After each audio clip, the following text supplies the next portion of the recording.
Fans are singing along with Bryson Stott's walk-up music. Everybody's standing here at Citizens Bank Park. Sanchez to the belt. Breaking ball, hit in the air, center field. Swing and a miss.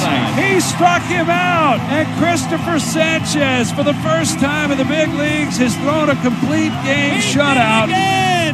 Harper looks at Arcia again as he goes around the second base. And it's turned into the Bryce Harper game. The game's tied. Castellanos in at third. Dusty is waving him home. Here's the relay to the plate. There'll be no throw. Phillies leading. Breaking ball blasted. Game is tied. Castellanos for the Phillies. And it's a brand new game. And the Phillies close out the National League East. They are the champions of 2024.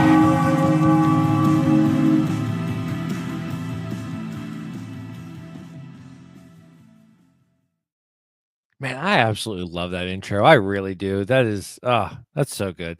Alrighty, Chase Nation, welcome back to a brand new edition of the Quit Chasing podcast. We are a little cheeky, a little irreverent, and yet always unqualified. We consume 162 games for you so that you can do that voodoo that you do when you need to. We got a ton to go over, sort of, so let's not waste a moment. I'm Alex Kruger. That's Danny Gerb. Danny, say hi to the crowd. Hey everyone, how you doing tonight, Alex? I am doing fantastic. I was in Reading today, which is the home of the Reading Fightin' Phils, AA affiliate to the Phillies. But I was at a work conference. It was very inspiring. I don't know. I am on cloud nine. How are you doing? I'm doing all right. You were remiss in letting the listeners know this is our stripped down episode. Stripped Down, Unplugged, Volume 2. Guys, Welcome. Go ahead. Please pour yourself a cup of tea. Welcome to the afternoon drive. I'm Terry Gross. So, all right. So I will bring down the energy a little bit because, folks, it's under 62 game season. We learned last year that at some point you will dry up the well, et cetera, et cetera. This is going to be one of those in and out weeks where we are going to update you on what's going on with the team, what's going on with us, and no bits, no crazy stuff. We're just unplugged. Next week, Danny's coming to Harrisburg, which is exciting. Mm-hmm. So, we'll have a full on lifestyle then. But for right now, we're stripped down. We're unplugged. Stripped down. That's right. And I'm excited. Danny, however, this is a Zen episode. This is the Zen episode. Came in real hot. Real hot. Time to cool down. Danny, real hot. I kind of need to heat us up a bit, though. Here's the deal. Yes. You said you weren't going to say it on air, but I am so passionate about how awesome it is. I would like you to let the listeners know what Kim got you for your birthday. No, because see, here's the thing. I said I wasn't going to say it on air because where does it go? Because okay, you've been bitching about this for a year, not bitching, but like lamenting for a year. And Kim, being the amazing stud that she is, made it happen. Tell them what she made happen. You know what? We haven't had a bit fall on its face in a little bit, so here we go. Here we go, everyone. The towel, the Kyle Schwarber towel. Damn it. Danny, you could have set that up. No, I couldn't. That's why I never wanted to talk about it. The Kyle Schwarber towel that has been mentioned many times on this episode, Kim got it for me. She tracked it down. She swears she did not spend $75. I do not believe her. Will she? Do you think she will ever let you know how much she spent on it? Did she give you a range, or absolutely just say nothing? Not. No. Okay. So I'll never know. It's a mystery for the ages. So. All right. So in other words, like $125, right? Yeah. She said she didn't spend $75. Right. So that means it could be absolutely anything at all. Yeah, absolutely. But I have it. It smells like plastic. It's wonderful. There you go. There, we did it. That's why I didn't want to do it. You could have turned that into a story. You chose not to, and I respect that. That is your choice, and that's who you are, and that's the dynamic we have. I'm the one that can take, hey, I got a pair of socks and turn it into a 10-minute story. You're not going to set the stage at all. You're just, hey, I got the Kyle Schwarber towel. I got the Kyle Schwarber towel. Yeah, I mean, if it's got legs, I'll give it legs, but that one doesn't. This is the second week in a row that we have referenced ZZ Top's got legs. Well, I mean, it's a great song. So you know what's funny? So I've been Yeah. in the Subaru lately, and the Bluetooth doesn't work, but the CD player does. And it's a weird collection I made with like Beatles and Billy Idol and Cage the Elephant. And I There don't it know is. what, dude. I don't know what I was on when I made this mix, but it's phenomenal. I am thoroughly enjoying it. I think I could bring this up now. I've been ripping on you the last few days about this. And it's fun because everyone needs their fan base, right? But the bands that you reference often, not just a one-off reference here or there, but you're like go-to reference bands like Cade's the Elephant. That's you. So good. You They're and so good. What's wrong with you? Nothing, but It's alternative rock. It's not hard rock. It's not heavy metal. It's not rock and roll. It's alternative rock, and they're good. they're fine. You and their mothers reference them as much, are like the two people that reference them as much as you do. Is this the part where you bring up the Strokes? I was gonna say, yeah, it's the Strokes. It's Modest Mouse, KG11, Arctic Monkeys is a big one. Arctic Monkeys is a big one, but it's more the Cage the Elephant that you are like a gigantic offender about. So here's the thing.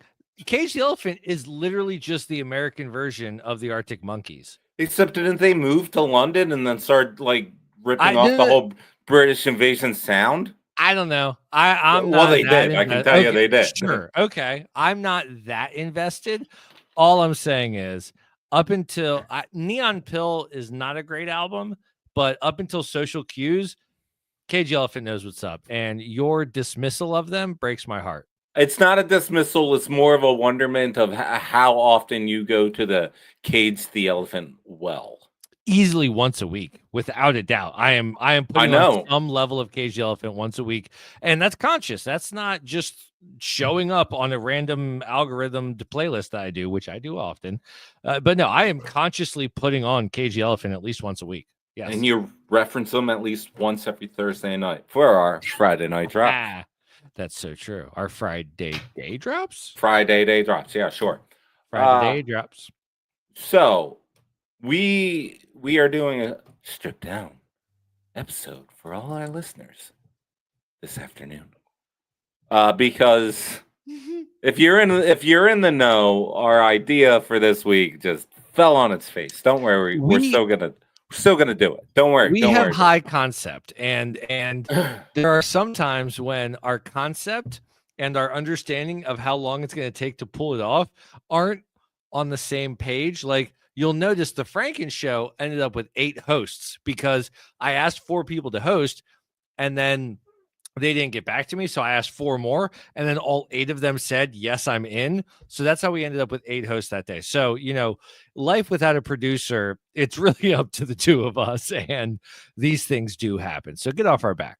So one of the bits that I was going to do with, again, will make more sense in the future. So bear with me, people.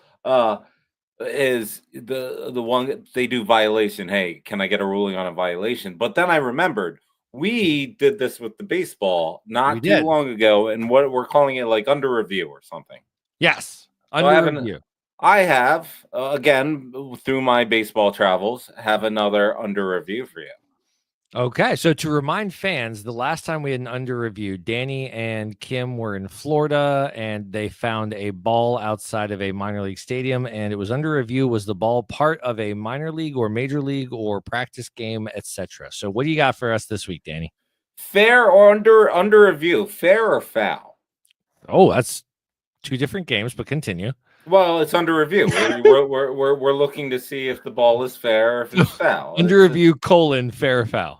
Well, no, this part like that. Yeah, you're looking at different call each time, Alex. I know. It's under review. Yeah, come on, man. So we got.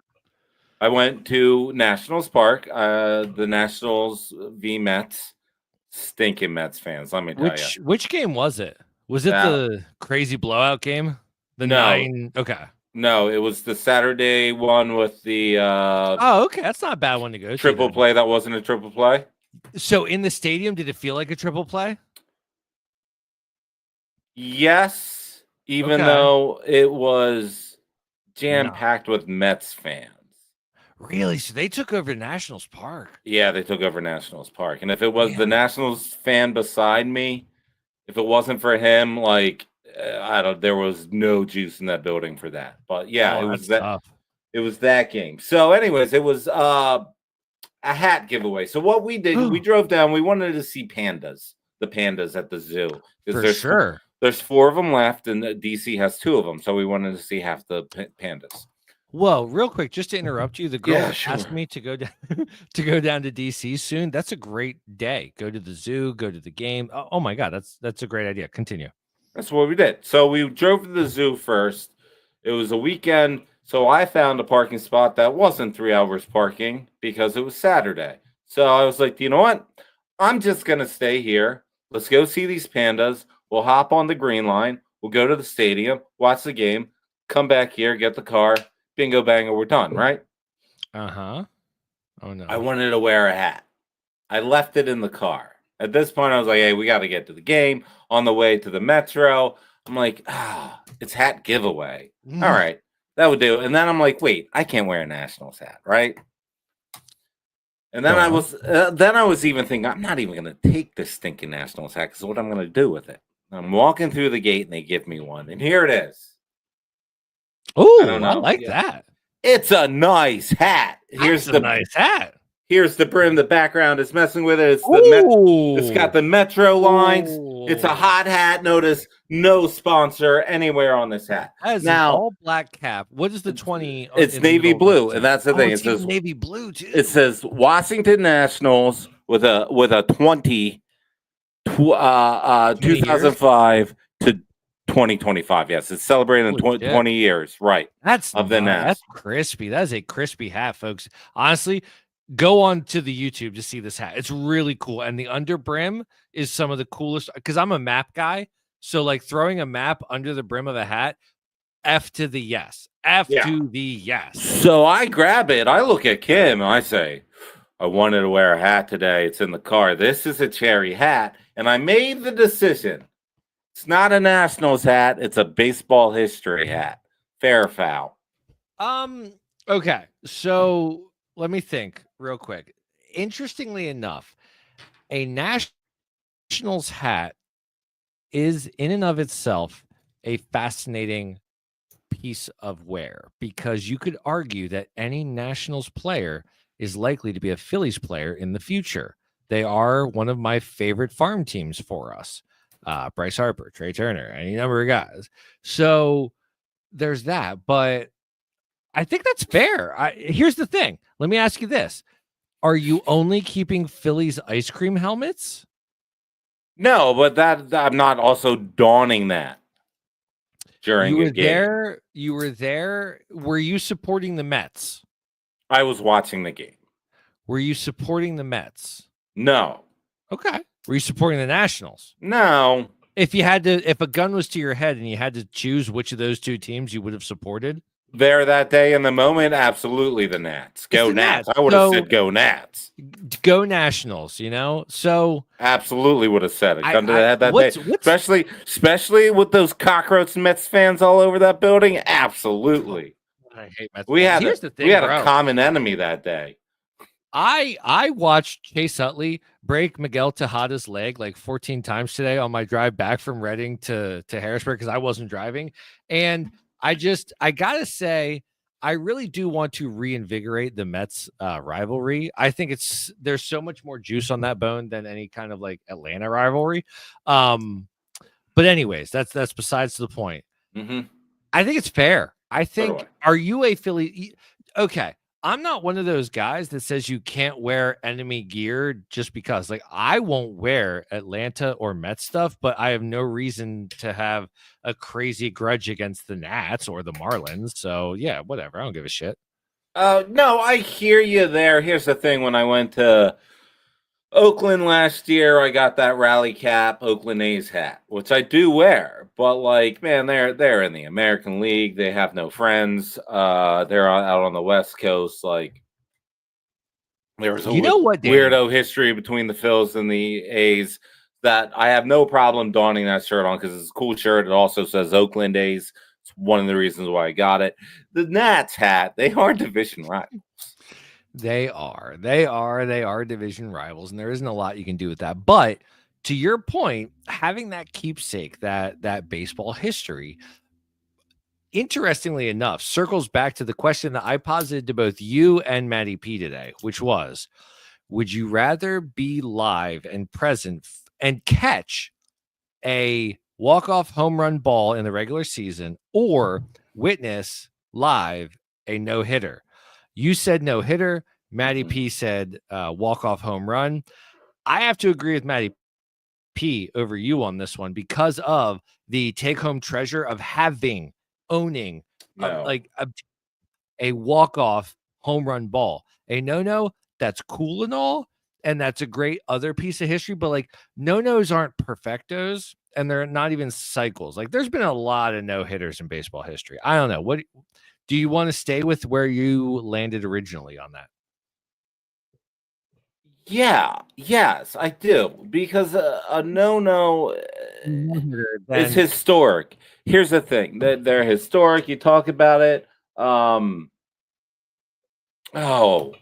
But catching walk-off home run ball. Yeah, so you put it on the shelf and you say, I caught this walk-off home run. Like, what are we talking? Game 7 World Series? Like, no, it could be regular. Who gives a shit? Exactly. Who gives a shit about a regular season walk-off home run? Absolutely. Are you saying, like, you'd rather have this knickknack on your shelf collecting dust because Max Kepler launched one April 17th against the Marlins at 4 o'clock?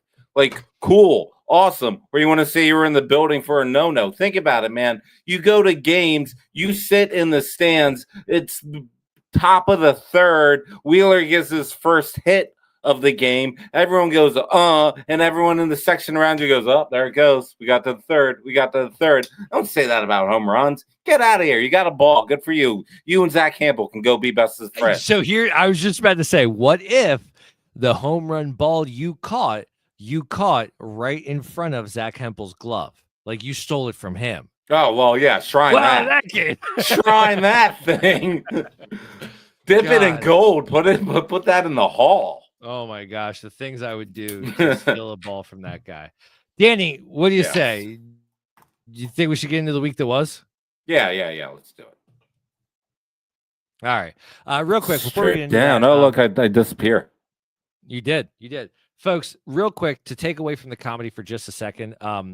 If anyone saw the video last night from the Pittsburgh Pirates Stadium of the person that fell off of the stadium onto the ground, it is one of the most horrific videos I've ever seen in my life. It is something that I don't think anyone should be joking about at all. This is not comedy. This is someone that is on life support, and I've seen way too many insensitive posts on Twitter and such today trying to be funny.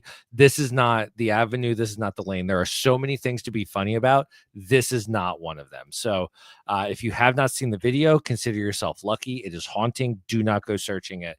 But honestly, I don't know, thoughts and prayers to the family and to the guy. Like that's tough. So I did want to say that before we got into the week that was. Yeah, absolutely. I agree with you, Alex. I saw some pretty sick stuff today. Not a fan. No, cool. Neither am I.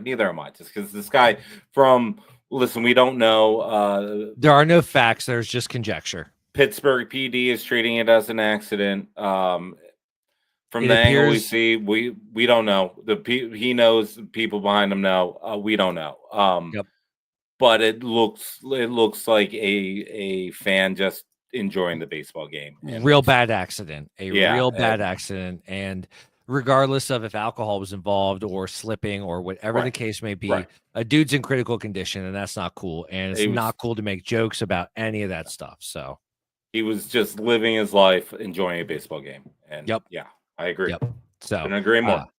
Thoughts and prayers, but did want to say that because we do like to make jokes and take fun, but like I also do want to point out there's a time to not take fun, and this is one of those times. So if you want to be a keyboard warrior and clack out a funny joke, this is not that avenue. But having said that, let's get into it. We're not absolutely not. This is, however, the week that was. We're going to start off with a series against one of the hottest teams of baseball, the Chicago Cubs. Philadelphia 0, Chicago Cubs 4. Well, Our longest win streak is 4, and our longest losing streak now sits at 5. After being swept by the Mets, we head to the Ivy outfield wall of Chicago against arguably the hottest and most complete team in the NL right now. It's a weird season that even when Taiwan gives up 2 runs in 3 innings on 86 pitches, I'm not even that mad about it. We had no business mustering a whole bunch of nothing against this squad. What happened to the bats? Game 2, Philadelphia 10, Chicago Cubs 4. Oh, hi, bats. Kepler went yard. Everyone but Rojas had a hit. Everyone but Harper scored a run. And everyone but Castian Real Muto got an RBI. In fact, the worst pitcher on the mound was Matt Strahm. It was the kind of win the team and the fan base needed. Not in the sense that we now think we're the best again, but it was really nice to not feel dead in the water. Fun fact, I went on a walk with our dog Luna during the game, so I put Fransky on to listen. Once the Phils ripped off 6 runs early, I stayed on the radio broadcast. I didn't even know it was a Fox game until the 8th inning, in which I was so happy to have WIP in my earbuds. The third game of the series, Philadelphia 3, Chicago Cubs 1 in 10 innings. Holy crap, we won an extra innings game for the first time since the season opener, and we did it with Romano on the mound. It was one of those Sunday get me out of here night games in Chicago. Danny wasn't able to watch it because even though he has paid extra on streaming services, he was unable to watch the game without paying money for the extremely unnecessary channel ESPN. Danny, hate it. Commercialism. Hate it. That was a fun game to text with you during. You were able to listen to it on WIP though, at least, right? Yes. I was finally able to listen to it and track it down. It was aggravating. I look it up. Oh, you can watch it on Sling. Well, I don't have the right Sling. You could watch it on whatever. Oh, you can't because ESPN has it. I'm like, okay, This is great. Like, I have 4 streaming services and I can't watch this game on any of them. But it's the national game, so there you go. The game that's 2 miles from your house. Yes, that game. Yeah, that makes sense. Yeah. Danny, at this point, you wanted to give us a Ranger Danger update. Yeah, absolutely. Lehigh Valley Iron Pigs 3, Columbus Clippers 2. On our last stop on the Ranger Rehab Tour, it takes us to the city of Allentown. Again, where he makes his second Trip A start on April 27th. Ranger threw 4 2/3, giving up 4 hits, 1 run, 2 walks, and sending 8 back to the dugout with the bone face on. As Ranger ends his tour to head back to the big club to lean over the railing as he watches Needle Dick sail one to Harper, Marsh is in the middle of his journey, going 0 for 2 with 2 Ks before being pulled in the 6th as he falls off the wagon from tightness in the hammy he's rehabbing. Side note, Otto Kemp continues to be a nuclear AAA bat. But what else can he do? Seriously, what else can he do? Alex, Iron Pigs win the Mega Bowl. Iron Pigs win the Mega Bowl. Otto Kemp. So first off, Matt Hess's child's name is Otto, and Otto, I think, needs to be the coolest name of this new world that we're in. Otto is a great name. Otto Kemp. Is he related to Matt Kemp? Is he descendant of the Kemp? Great question. I have no idea. He's from California, so where are the Kemps out of? I would guess Dodgerville. I mean, Matt Kemp was a Dodger for the vast majority of his. All right. So don't we just all live in Florida? I just assumed every pro ball player lives in Florida. I am not convinced that's the case, but no income tax, so why wouldn't you? Let's be honest. Having said that, I understand that Ranger is coming back. He will be starting Sunday against whoever we're playing on Sunday. And I also heard Marsh went, I think, either 2 for 4 or 2 for 5 tonight in his final rehab appearance. So he'll be back as well. Otto Kemp, he is the essentially new Cody Clemens of you can just kind of plug and play him wherever. No. Ideally. No. Okay. What is he? No. What is he? He what is Kemp? A nuclear AAA bat. He has 2 starts and left. They gave that a tryout. He's an infielder. Okay. Because you have to play a position. He's got to be something. Like the dude's a nuclear AAA bat. Like he's I'm looking at him right now. So first off, there's no way in hell he is related to Matt Kemp. I will say that. He has a dynamite mustache. It is Yeah, absolutely. really He doesn't something. have Oh my doesn't God, have he any already of the has 9 defense where home runs this year. he's got What the the bat. hell? Yeah, look at his OPS is through the roof at the moment. When I looked the other day, it was all 1.1 something. 1.087. All right, it went down a little, but It's 1.087. Like his OBP. yeah. His average is 319. That's like John Kruk numbers. But like they gotta find a glove on this guy somewhere, or like I don't know what his. I hate to be Bob and Anthony here. I don't know what his path to the big club is, but I don't know what his path to the big club is. Okay, so yeah, maybe if we trade Schwarber, don't do that. I'm kidding, but yeah, it's good to know that the big kids are coming back. I saw an interview today where Ranger said he'd be willing to go to the pen. Did he I say actually that? like that. He did. He said whatever it takes to get this team a World Series win is what he'll do. He'd prefer to start, but if the pen is where he's needed, and let's be honest, it's where he's needed. I don't trust Taiwan out of the pen, but I trust Ranger out of the pen. Am I wrong? No, not at all. Exactly. Like I'd rather have Ranger be the 5th starter, or I'm sorry, Taiwan be the 5th starter and Ranger be out of the pen than vice versa.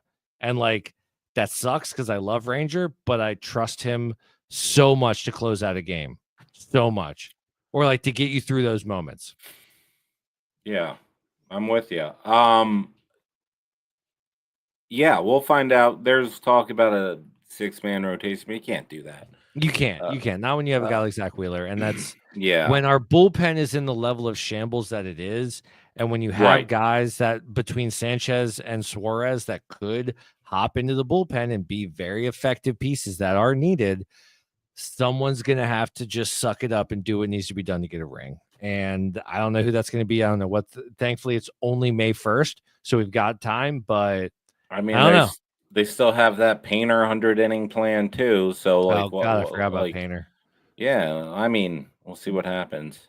We'll see what happens, but it's a good problem to have. But yeah, I'm with you. The shaky bully could be a little steadier. Could little. Be. Well, and you know what? That's going to bring us to the next series. Washington Nationals coming to Philadelphia. Game 1, Washington 6, Philadelphia 7. Trey Turner went 4 for 4. Johan Rojas went 2 for 3 with a friggin' home run. And both of them made spirit-crushing defensive plays that allowed the pesky G-Nats to stay in this one. Phillies avoided needing a walk-off by relying on the tried-and-true wild pitch leads to game-winning run maneuver. Kirkering continues to struggle as he allows a 3-run moonshot to give the Nats life. It's Cook. I'm sure he won't do anything like that again. Guess who's back? Back again. Sanchez back. Tell a friend. Washington 2, Philadelphia 7. Schwarber had a 3-run shot to start the game, and honestly, it was never really close. The Nats put in a few runs, but we kept answering. Hell, the team got so bored even Kepler and JT homered before it was over. With an offensive performance like this, maybe we could pull off the sweep. Not. Washington 4, Philadelphia 2. It's so weird. The other year, Taiwan looked like crap, but stacked wins. This year, he's looking fairly good, but is 1-3 so far. The Phillies took a pass on offensive production tonight, which is weird because they had 9 hits. I don't know. I didn't see much of this one. Danny, what did I miss here in this game? Oh, I was looking at something. What game are you talking about? Tonight's game. That would be tonight's game. Oh, I wasn't listening to you at all. What did you talk about? Did you talk about Taiwan actually having an okay line until the 6th? Did you say that? I did. I said so. Taiwan actually. Maybe I should listen to you. Sorry, I was looking stuff up. I didn't know you were going to kick to me. I was going to kick it to you. What happened? So tonight's game, Taiwan did well, but the offense seemed like it couldn't have been bothered to do anything. Am I wrong? I mean, the runners and scoring position thing is a thing. It turned its head again tonight. Somehow we had 9 hits. It did not feel like we had 9 hits tonight, did it? Yeah, you watched like that 9 game. Hits. I mean, it looked like 9 hits. Yeah, tonight was a weird game. I don't know where your complaint with this game is. Yeah, it was a baseball game. They bad defense, and what was that? The 6th was, I think so. Yeah, cost that game. Like it was a was perfectly fine game. Yes. I wouldn't have. Runners in scoring position was a little light, but that seems to be a threat for this season. Yeah, like this wasn't a kicker screen game. Like this was a tough break. Some plays needed to be made in the outfield. Harper should have had that. I kind of feel Harper should have had both of them. Was that? Yep. Okay. Yep. So here's the deal. I don't know. I'm gonna bozo radio show for a hot second. Yeah. But like, there is a lack of give a shit from Bryce Harper this year, it feels like. And it's the weirdest thing, and I don't understand it, but his body language feels so mopey. He does not feel like he's being a leader in any way. I don't know. What do you think? Like, I feel like I'm not feeling it from him right now. And I don't understand it. I don't know. Yeah, all right, cool. Let's do a Bozo radio show tape, right? Just for a hot second. Yeah, we weren't gonna have bits today, but we'll have a Bozo radio show. We'll have a teaser. All right. We're gonna play with the tip and then see what happens. We've said that, off air to each other, and that like we can never bring this up, but like, hey, do you think maybe like it's Harper? I mean, I think there might be some reason to maybe question it. Like Ranger, I'm in a contract year, but if it gets this team over the hump, I'll go to the pen. Like I don't want to, but I'll do it. Like cool. Like maybe Harper saying, "Hey, I don't want to play left field, but I'll do it." So you can go out and get, maybe a first baseman and add some pop to this lineup. I mean, imagine that would have been cool. Like Alonso at first, and then Harper in left. That would have been freaking amazing. Maybe I don't when I reluctantly say okay to batting second, I make sure that everyone through their TV screen doesn't feel that I'm reluctantly batting second. Like, yeah, I mean, I do think there is some truth to that. Are there numbers? Are there stats? Are there metrics that we know that we can look at? No, man. Is it a take that we can have outside of Bozo radio show take? No, but we're doing it now. So it's so on that note of Bozo radio show, it's funny that Bryce Harper and LeBron James are the two quote unquote christened chosen ones from the high school era back when SI was a publication that mattered. And both of them seem to lack an interesting AI swimsuits, baby. An interesting level of killer instinct. LeBron is not Kobe. LeBron is not AI. I like LeBron. I'm a big LeBron stan, but he is not a killer. He's a facilitator. He's a team guy. He is a brand ambassador. He's not a killer. Yeah, man. Harper has had some. I need him to not be joking around with Francisco Lindor when he's on base, and I need him to like be the antagonist. I need him to be the Philadelphia leader. I watched Chase Utley break Tejada's leg today how many times because of how much he hates the Mets. I need someone on this Philadelphia Phillies team to be the big dick in the room and say, no, this is our division. And it's weird because I feel like it should be Nick, but Nick's too nice of a guy to be that. So who is it? Who's going to be the Utley that says, no, I hate the New York Mets with every fiber of my being. I don't see anyone on this team willing to go out on a limb and say, I hate those guys. I want to beat them every time out. Who is that guy? And I feel like we need that.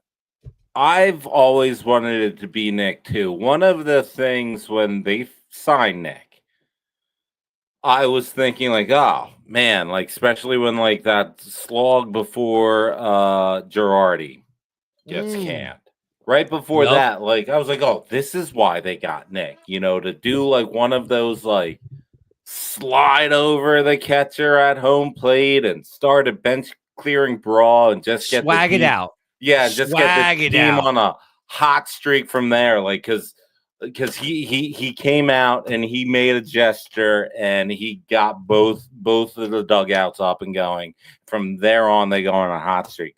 I've been waiting for that, Nick. We haven't gotten that. We haven't. I still like the Nick guy. We're big Nick guys, but big Nick guys, big Nick Day. I've been waiting for a little bit of that Reds Nick.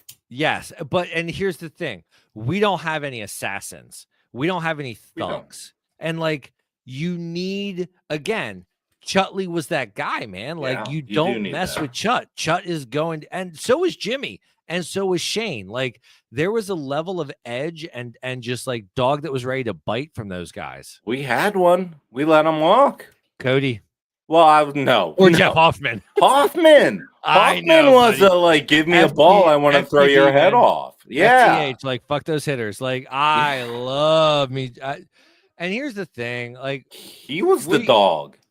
We're always going to go down being Team Jeff Hoffman. I don't care, whatever. That was a massive. Strom's got that dog in him too, but like he's not the personality of the Alvarado. Yeah, he does, but Alvy's also fun loving. He is rubber chickens and like, oh, you dumbass! You know what do you call that guy? The guy who jumped on the field, like, oh, gotcha, dumbass. What was that? I forget, but you know what's funny? Too jovial in that aspect, but like, no, he does have a little bit of I want to rip your head off when he's on the mound.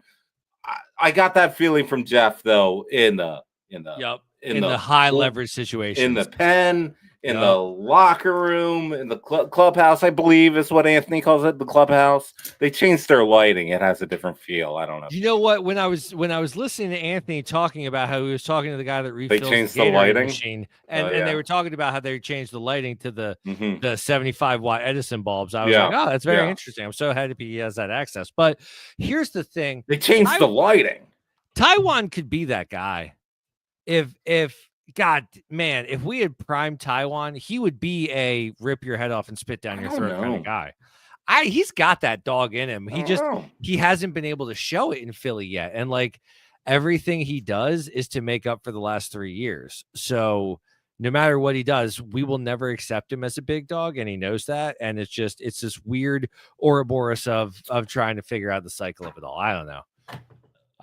Did I finish the week that was? I think I did. Continue. The Mets, yeah, you did. That's what got us on this because I wasn't listening. I didn't know you were going to kick me from tonight's game. Classic. Yeah, I was looking stuff up. It was fun. I enjoyed it. Continue. The Mets, something. Yeah, if you would have asked Mets fans, they would have never thought that about Walker before we had him anyway. So I don't know if it's him. I don't know who it is, but. And how's it not Wheeler? Like, God damn it, Wheeler, you're so boring. They cast you aside. They said you're not good enough. How are you not trying to just mow them down every chance you get? What is so wrong with providing bulletin board material? Damn it. Have some balls and say some shit. So, listen, it's never going to come from someone in the starting rotation. You know, they're seeing that. Right. These guys are weird and they're isolated and they're 1 every 5. It could be someone out of the bully. But bullshit. You know. Cliff Lee would have done it. Madison Bumgarner would have done it. They would have taken a stance and said, "No, I'm going to rip your head off. And I'm going to spit down your throat." Both of those guys would have done it in a heartbeat. Until Cliff Lee had the opportunity to run and hide on his farm and never be seen from again. No, man. Like, listen, he was the Yankees killer that postseason. I understand that. The 4 aces were awesome, but like that wasn't. He was a hired gun. Let's not think he was anything other than that. Is it Cliff Lee or was he a hired gun, man? Come on, man. Where's your Cliff Lee was a hired gun for Philadelphia. He was not a Phillies pitcher. He was a guy that we brought in to pitch for Philly. Phillies pitchers come back. You're going back on the Cliff Lee would have done it thing. That's what I'm asking. Oh, okay. I think Cliff Lee, as a hired gun, is going to be adversarial to the arch nemesis of whatever team he's on. Like, he's going to be antagonistic. He's going to be a dick. He's going to say, I'm better than you until you prove me otherwise. And I don't think there's a lot of Phillies right now that have that mentality. No, I'm with you. I have a Cliff Lee Harrisburg Senators card. Ooh, now that is a get. Wow. That's nice. That's good. I'm going to have to get a picture with you and the bobblehead next weekend. Sure. Let's do it. I got one with the Harper bobblehead. So that's good. I want one with the Matty Stairs. He is forever. Oh, yeah. He's there too. Yeah. Matty Stairs is there. That's a real good one to have. Yeah, we'll go check it out. We'll Lad Senior's there. Who else is there? Strasburg. Oh, is he? How many are there? It seems like a lot. They're the only one, so of course, but I feel like there's 8 maybe. Oh, okay. There's more Yeah. than I thought. Okay. There's more than there were. They have expanded. Like Harper, Strasburg. I don't think Soto or Turner made the bobblehead world, but we'll find out. I don't know. It's been a couple of years since I went to a game. All right. Danny, I think we did it, man. Did we? Yeah. Was this it? Did we do it? Yeah. You want to do anything else? Nola, he had a good outing. You know what, man? Like Nola's our guy, and for better for worse, love him, hate him, who gives a shit? Nola's our Nola. Right. He's gonna be Nola. Like I don't know if you wanted to talk about it. Honestly, he's the most consistent person on this team over the last 15 years because he's always Nola. He is always Aaron Nola. Period. Right. Yeah. And you have to appreciate that. It was kind of like Joe Blanton. Joe Blanton was always Joe Blanton. So just so I'm clear here, you're consistent. Aaron Nola is consistent in that you consistently say what Nola are you gonna get this game? Yes. All right. Cool. Fine. Then yes. Know by the fifth inning, if Nola's reeling, it's great. It is, and if he's rolling, it is. Like, you know what Nola it is by the third inning. By the third inning, you know which Nola you're getting tonight, and there's something to be said for that. Consistently by the third, two Nolas, and like this is a Mike Snelly thing, but I actually agree with him on this. Well, not really. His thing is that Nola's a nibbler, where I take it one step further. There are two Nolas. You have the nibbler Nola and the attack Nola. Nola, sure. Slurms McKenzie? Yeah, there. I'm so party. I'm so tired of partying.